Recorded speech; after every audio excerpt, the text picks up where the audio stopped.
Kimbia rafiki yako mkubwa mimi.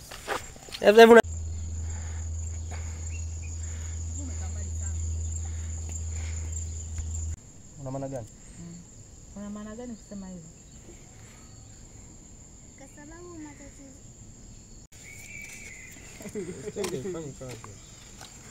Kaa vizuri. Unakumbuka maneno yako eh? Mwangalie mama, kama ulivyokaa ulivyokuwa unamwangalia. Alipokuwa anakuangalia ndio hivyo. Ndio. Sawa, na kuona uko mzima wa afya. Lakini nataka kujua ulikuwa wapi. Maana uliniweka yani